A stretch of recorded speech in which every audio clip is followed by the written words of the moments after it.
Good morning, staff and boys and special guests. Please be seated.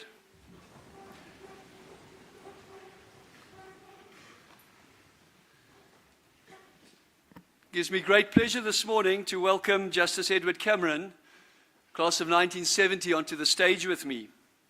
He is joined by Mr. Gerard Snoek Henkemans, also of the class of 1970, as our very special guests at this assembly today.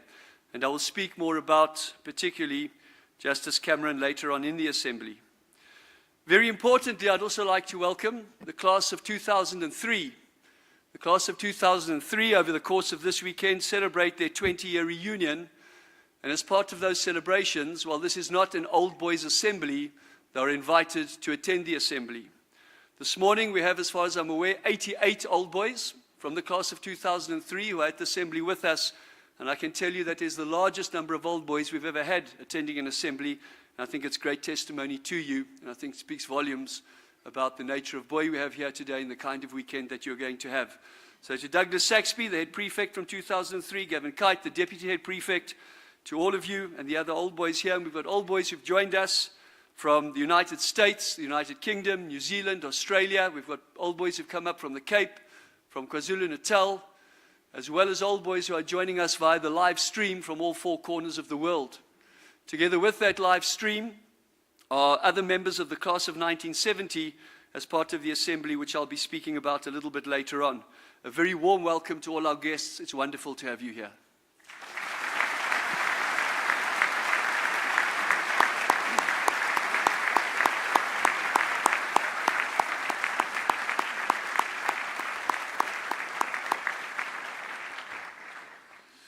I begin this assembly with the cultural results and awards. We don't have a cultural man of the week or any feedback to give you in terms of results, but we do have a cultural club of the week. And the cultural club of the week this week are our gumboot dancers.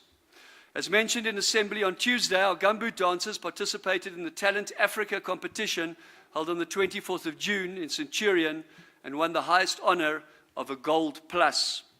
The Talent Africa competition is a performing arts competition where performers are subject to strict judging by performing arts professionals. To receive an honor award of a Gold Plus is a testament to the talent of our boys, and we hope that through their performance, they will spread the art of gumboot dancing throughout the country, and more individuals will yearn to learn more about this traditional, unique form of dance communication. As I mentioned to you, they will now perform in a national competition. During the month of September, they'll be going through to Sasolburg, I think it is, and we wish them the best of luck. We are extremely proud of all its members, and I'd like to therefore take this opportunity to congratulate them.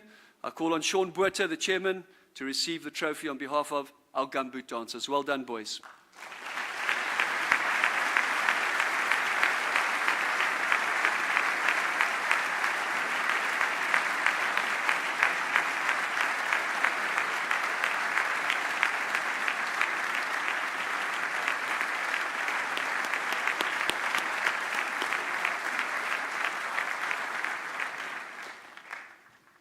I move across to sport. We have a number of sport results from a handful of matches that took place during the course of the week. I'll begin with hockey. Our hockey teams played against a combination of Swartkorps Hoërskool and Waterkloof Hoërskool during the last 2 days. Our fifth team lost to Swartkorps' second team, 1-0. Our under-16E team drew to Swartkorps under-16B team, 1-1. Our under-16F hockey team lost to Waterkloof Hoërskool under-16C team, 2-0. The under-14E team lost to Waterkloof under-14C team, 4-0. And the under-14F team lost to Swartkorps under-14B team, 2-1. There were 3 friendly rugby matches which took place yesterday afternoon. A touring side from the United Kingdom, Abington College from Oxford were here. Our fourth team lost to the Abington First 15, 33-5. Our fifth team lost to the Abington College Second 15, 33-10. And our under-16C team lost to the Abington Third 15, 7-0. One table tennis result. Our second team played against Hoërskool Montana, and we won that match 20 games to 10. There were some tight games out there. Well done to all the boys who participated, and I'm sure we'll turn a lot of those results around this weekend. Congratulations and thank you, boys.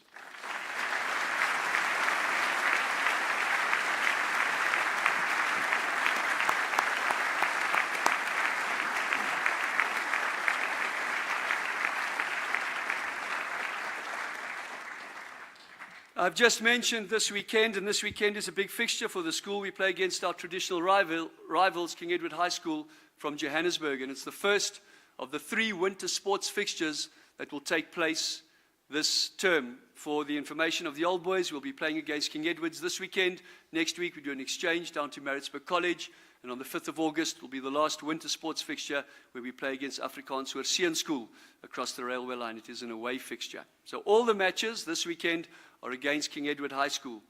The hockey arrangements are as follows. There are 2 venues tomorrow for the hockey matches. Both Pretoria Boys High School and the Pretoria Girls High Astros will be used. The first matches at both venues begin at 7:30, and the first hockey team will play the main game on the Hill Astro at 10:50. The teams playing tomorrow, the teams playing at Pretoria Boys High School tomorrow, the first, second, and 5th teams, the under 16 A, B, D, E, and F teams, and the under 14 A and D hockey teams. And the teams playing at Pretoria Girls High School, the 3rd team and the 4th team, the under 16 C, under 14 B, and the under 14 C teams. The rugby arrangements for tomorrow, all matches are also against King Edward High School. The first matches begin at 7:45, and the first rugby 15 will play the main game on Brooks Rugby Field at 1:10. The following teams will be playing tomorrow. The 1st through to the 7th team, the under 16 A to D teams, the under 15 A to E teams, and the under 14 A to F teams. Well, we only have 3 matches left this year. This is the last home fixture for the year. I had the privilege of going down to the fields on Wednesday when you had your walk-right practice, and it was wonderful to see the northern end of Brooks Rugby Field, where we sit on the stands, absolutely jam-packed with Boys High boys. In fact, overflowing onto the old boys embankment. With this being our last home fixture for the year, it's the last opportunity to come out in huge numbers and support our boys, certainly on our home field. And I'd like nothing more than seeing that stand once again packed as full as it was on Wednesday. In assembly on Tuesday, I spoke about what it means to be a Boys High boy. And I spoke about it's the experiences at the school that make you a Boys High boy. And Saturday, tomorrow, is going to be one of those experiences. So please come out in your numbers. While it may be part of the required attendance for the Form 1s, 2s, and 3s, I certainly hope that you will not be coming to support tomorrow because it is part of the required attendance. I would hope that you're coming to support tomorrow because you want to be here and you want to be part of the Boys High magic that's going to take place on those stands and on the field. The hockey, I remind you, starts at 10:50. Our hockey team have had a very successful season this year, and they hugely value your support as much as the rugby team does.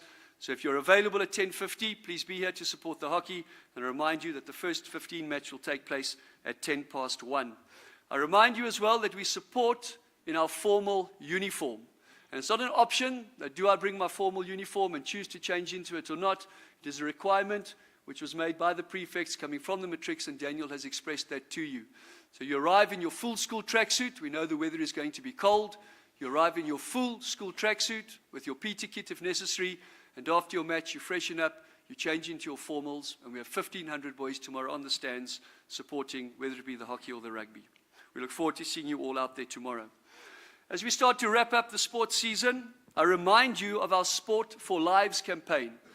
Earlier in the year, we had Jonathan Kruger, who came and spoke to us about the fact that we joined for Sport for Lives and that we are supporting young Donald in order to purchase for him a prosthetic leg for the leg that he lost due to his fight against cancer. These are the last 3 matches where we can make our contribution towards the Sport for Lives campaign. I remind you about young Donald who lost his leg. Pretoria Boys High School has made themselves available to purchase that leg for him, which is costing 130,000 rand. In terms of the pledges that have been made on the Sport for Lives website, which you can go onto, we have 20,000 rand so far in the kitty, which is a far cry from the 130 that we require. When Jonathan Kruger came and spoke to us, we all left this hall feeling very motivated about the fact that we were going to support this good cause. And at this stage, it hasn't necessarily turned into the numbers that we'd like it to. I do understand that a lot of people will make their contributions at the end of the season. It's not only about the pledges that you can make, it's also about the once-off donations, and there may be a number of those that are forthcoming. But I mention it to you today as we enter this last leg of the winter sports season. Please go home this evening and remind your parents of the Sport for Lives campaign. You can go onto the school's website where you'll get all the information. The QR code is there. And it's a very simple process of loading the QR code and making your contribution. That QR code is distributed throughout the school. It's distributed around the change rooms and the pavilion. So it's very easy for you to get that information, and you can then share it with your parents. But Donald can unfortunately not be with us tomorrow. We're hoping that he will make the Affie's fixture. He, in fact, is attending a chemo session tomorrow. He was very disappointed that he couldn't be here, but I remind you of that because we've made an obligation to support him, and I know that we're going to come through.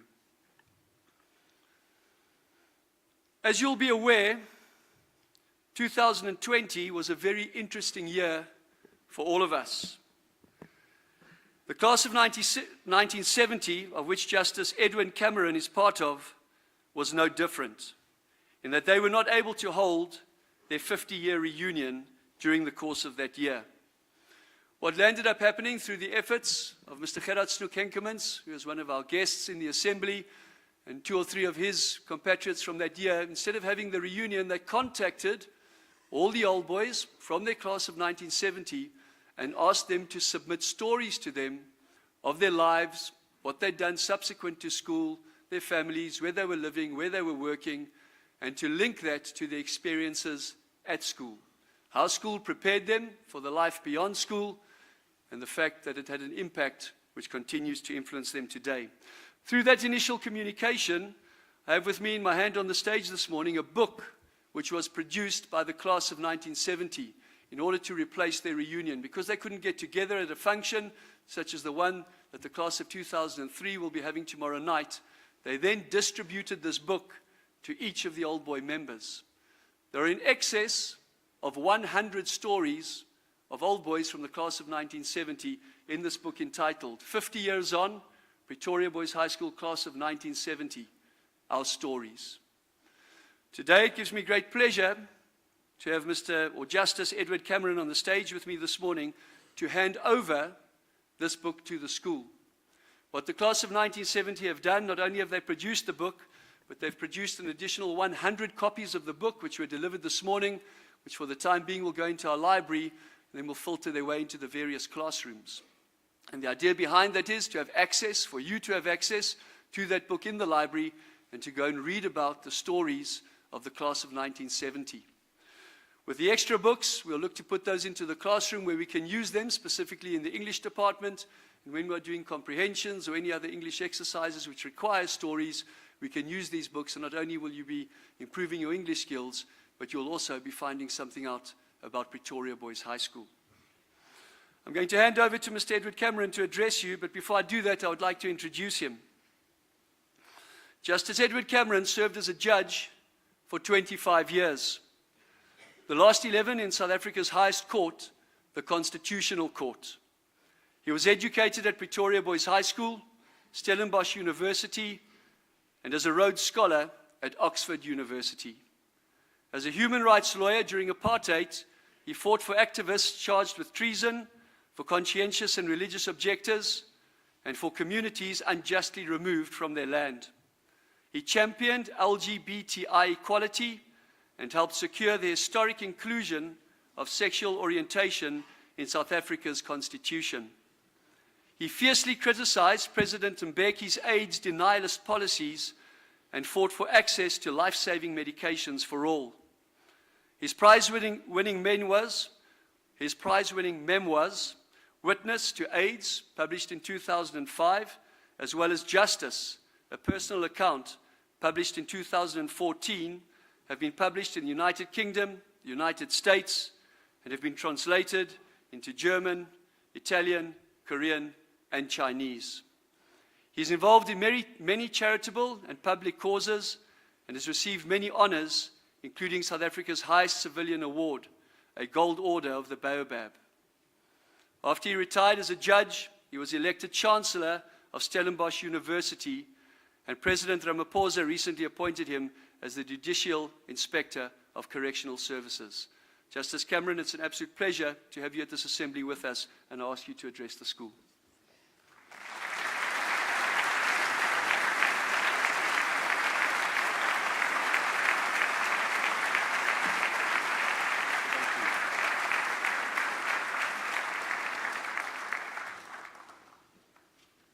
morning, everyone. Let me tell you a story about a greeting. I went to a very posh place in London called Lincoln's Inn, which is one of the 4 inns of court where barristers do their training and practice. And it was a formal dinner, and I was very honored to be invited there. And I started off by saying, "Good evening." And there was dead silence. So I said, in Africa, we respond. If the speaker says good evening or good morning, we say good morning back. So I said again, good morning or good evening. There was total silence. I had to run away. But let me say to you, good morning again. Thank you. That's wonderful. It really is a joy to be here. And thank you very much, Mr. Hasenkamp, Headmaster. Thank you very much, Daniel. It's a pleasure to be here and a great honor. There's no greater honor in my life than to be invited back to the school. There's a nice story in the 1970 Praetorian, which, as you know, is the school's annual magazine. When I was in matric in 1970, the Form 1s sat behind us because the school hall hadn't been expanded. And one of the youngsters wrote, "I really like sitting behind Edwin Cameron when he leads prefect's assembly. His legs wobble." Let me be honest with you, my legs still wobble many years later. I speak on behalf, as the headmaster said, of the 1970 leaving group. We were here, just where you are sitting now, but a long time ago, and we produced the book that Mr. Hasenkamp has explained to you. It was inspired and energized by one of us, a classmate called Richard Pentlebury. And without Richard's energies and his encouragement, none of this would have happened. The book tells each of our stories in each of our own voices. I believe it is interesting and moving, and that is why we made the effort to make copies available for each classroom here. Partly because we have lived through critical times in our country. So many stories of grief and pain, but also of fulfillment and happiness. But most importantly, the reason we produced this book is about the school. It's what binds me with you together today, not in sentiment, but in practical experience of how we are being prepared for our lives. It's about what you and I have in common, our lives and learning at this extraordinary institution. And why do we so focus on Pretoria Boys High? It's because it made an immeasurable difference in each of our lives. To many of us, being here shaped our lives profoundly. And for me especially, being here for 4 years, from Form 2 to Form 5, was a profoundly life-enhancing experience. I came from a poor family, but my mother was a determined parent. She managed to get me a place in my second year in high school here. She told a fib. We were living outside the zone, and she said we were going to move into the zone. We never did. But I was lucky to be able to stay here. This was my 8th school. One of my schools was a children's home, an orphanage in Queenstown, where I spent 5 years, together with other orphans and other children whose families and parents couldn't care for them. So can you imagine what it was like arriving here on a hot January morning? The first time I'd seen the school, we took the bus from Sunnyside. It was a trolley bus. There was a terminus down close to Office. Walked past Office and walked into the school. It was astounding. I thought it was a dream. That day changed my life. The beautiful warm brick buildings, the wonderful grounds which have been enhanced enormously, like this hall, since I was here. The schoolmasters and schoolmistresses, each of them who took their profession, their commitment, their calling of teaching us seriously. They dedicated their professional and personal skills to our enrichment. Plus, most of all, what you are enjoying now too, the companionship, the fun and the interest, and occasional rebellion and disobedience with classmates. Pretoria Boys High didn't create problem-free or stress-free lives for us. It didn't make our lives simple or easy. But what it did do for us was to enable us to be richer, better, more insightful, more comfortable, more book-proud, more sports-active human beings. Plus, very importantly, in that apartheid era, where I found the grounding that made me a human rights lawyer in the last years of apartheid, it made us aware of our society, its wrongs, but of what we could do to set those wrongs right, of all the possibilities that this country conferred on us. At the end of 1970, 181 of us wrote our matriculation exam here. 140 of us are still living. Some of us have amassed wealth, or grandchildren, or even great-grandchildren. We have experienced grief and pain, and complexity, and life-threatening challenges. Some have achieved their dreams. Some have struggled. Some of us are gay. Most are straight. All these stories are in the book. Our stories encompass, as my classmate John Mendelsohn points out, cumulatively more than 5,400 life years. That's a lot of living. It is all crammed into a color-rich collection of poignant, moving, and uplifting lives, told vividly. And despite the decades between us, with you sitting there, me standing here, many of the stories may feel familiar to you. Besides, it's not all serious. There are many stories of what we got up to when we were here where you are now. Because, in fact, we were quite naughty. I was in the middle of a turbulent adolescence, and I took it out during my school hours. A new teacher arrived when I was in Form 3. He went on to great distinction here and achieved many things. He founded the pipe bands, helped get this wonderful music department, which the headmaster, Mr. Hassenkamp, I think rightly suggested when we were walking here, is probably the best music department of any school in the country. That was founded by Mr. Peter Digby. Many other innovations he brought to the school, but when he arrived here, fresh out of the Johannesburg College of Education, he seemed uncertain and insecure, and ruthlessly, my adolescent class seized upon this. We played silly pranks. We bewildered and confused Mr. Digby, and we performed a large number of ridiculous antics. So much so that our venerable headmaster, Mr. Desmond Abernethy, who was headmaster here from 1955 to 1973, never in his entire professional life had Mr. Desmond Abernethy ever laid a cane onto a boy. But he looked sternly at us, and he looked particularly sternly at me. And he said in his Irish accent, because he'd been born in Ireland, "If you do not stop behaving badly, boys, I shall beat you." That was the only threat of violence that I ever received at the school, and magically, we stopped misbehaving in Mr. Digby's class. And I hope you will do the same if any similar threat is ever made to you. So let me conclude. It's really a privilege to be talking to you this morning.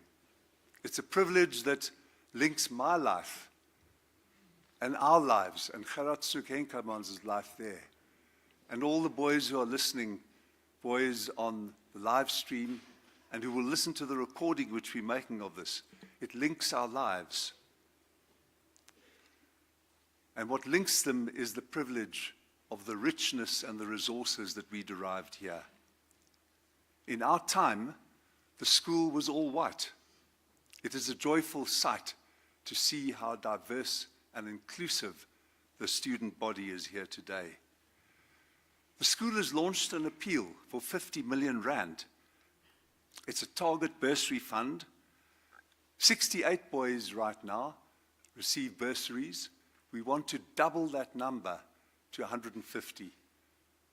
The patrons are myself, Lord Peter Hayne, who was a cabinet minister in the United Kingdom, also an old boy, and Professor Jonathan Johnson, one of the country's leading experts in secondary education, whose family, his boys were here. For me, this is particularly poignant because of my own background as a poor kid who needed help to be able to come here. So that is why we are widening the school's embrace, opening its heart. The school, for me, paved the way to everything that the headmaster read. It paved the way for me to Stellenbosch, to a Rhodes Scholarship at Oxford, to the insight to be a human rights lawyer under apartheid, and to 25 years as a judge. And I stand here before you in profound appreciation of all of this. You have your lives before you, and our country, like when we left, is in deep trouble. Corruption, malfunction of institutions, disintegration of organizational output, lack of leadership. That's where you come in. You will provide the leadership for our country to become the country that we all know it can be. That is the future that lies for you ahead. And this school enables you to fulfill it. Thank you so much.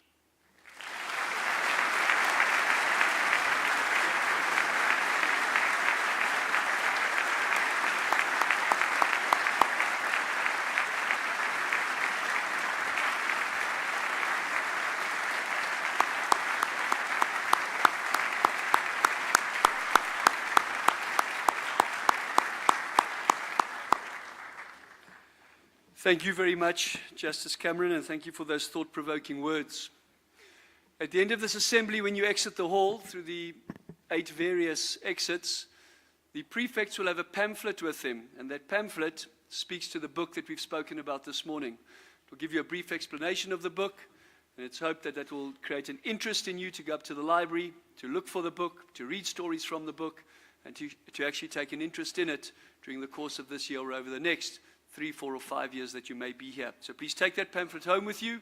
Please take the effort or make the effort to read it. And hopefully this book will inspire many of you in the same way that the school has inspired Justice Cameron. We move in the assembly to the musical item. And today's musical item will be performed by the Dixie Band. They'll be performing a piece called When We're Human, written by R. Newman and arranged by Dr. van der Walt. I ask Mr. Kutsia to come forward. He will conduct the Dixie Band.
Thank you very much, Mr. Kutsia and the Dixie Band.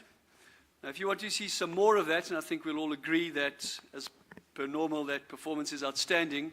If you want to see some more of the Dixie Band, you're welcome to come to their concert this evening. This evening, the Dixie Band, together with the Salon Boys, are performing a concert here in the Desmond Abernethy Hall. I know there are over 200 people who will be attending already. And this concert is part of a fundraising event for them for their overseas tour later in the year. During the September break, the Dixie Band, together with the Salon Boys, will be going to Jersey Island, as well as the United Kingdom, where they'll be visiting London. And they'll be performing in a number of concerts there. They'll be dovetailing with another school. And they're looking forward to that trip, obviously. But to do that, funds are needed. And this evening is a major fundraising event. So to the old boys of 2003, after your golf this afternoon, if you want a cultural escape, I would welcome you to the school at 7 o'clock this evening. But to any of you who are around, it certainly will be something you'll not regret doing, and we'll see a lot more of what we already saw this morning. I think we can give them another round of applause. Well done to those boys.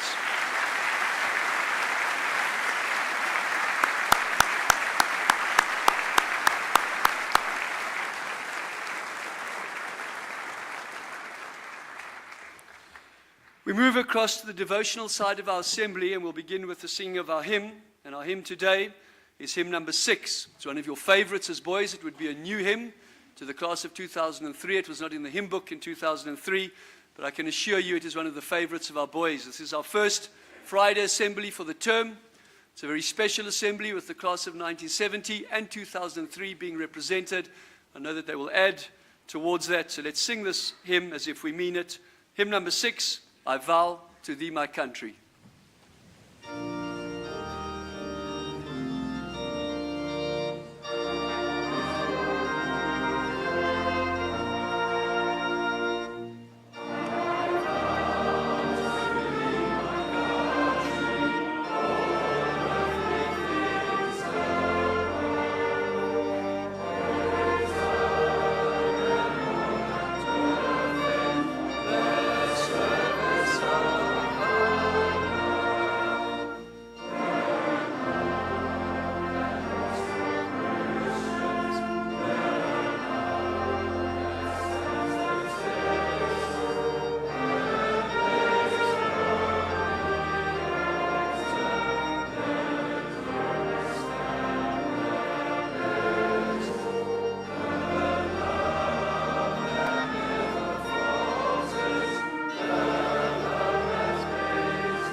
Today's scripture reading I've chosen to take from the Bible.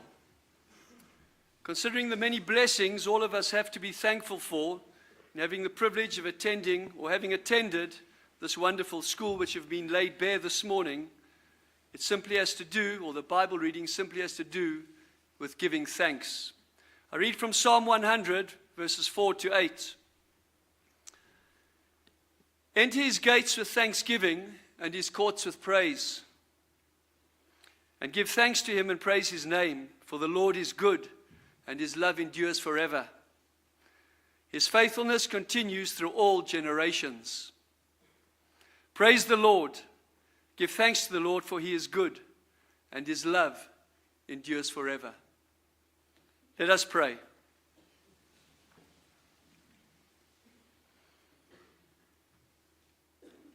O Lord God of truth,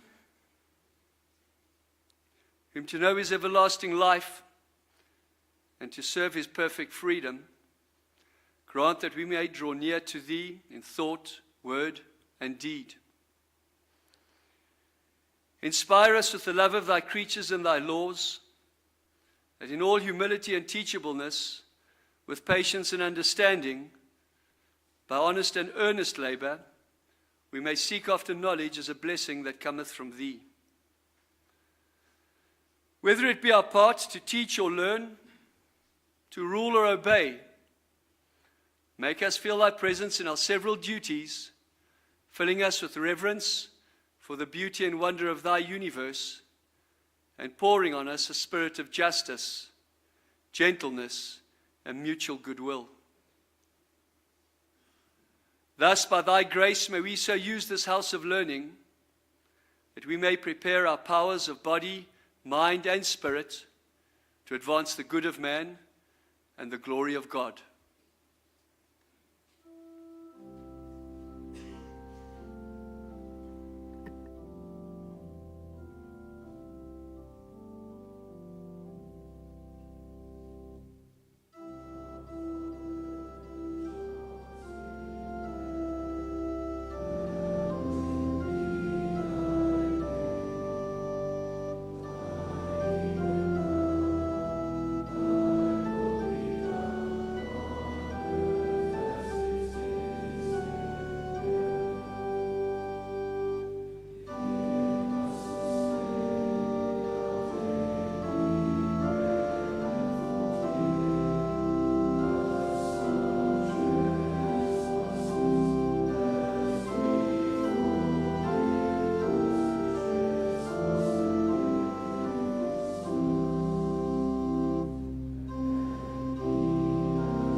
May the peace of God reign in this place, and the love of God forever hold you tight. May the Spirit of God flow through your life, and the joy of God uphold you day and night, today and forevermore.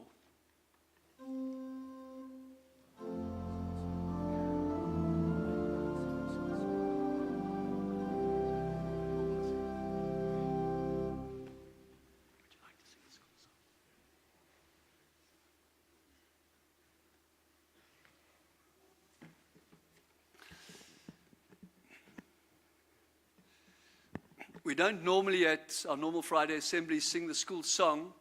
Daniel has just approached me and he said with the class of 2003 here, he thinks it would be fitting to sing the school song at the end of this assembly. So on Daniel's request, we will do as such. Please stand for the singing of the school song.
I would just like to say thank you on behalf of the school to the old boys of 2003 and Justice Cameron for addressing us today. Thank you, sir.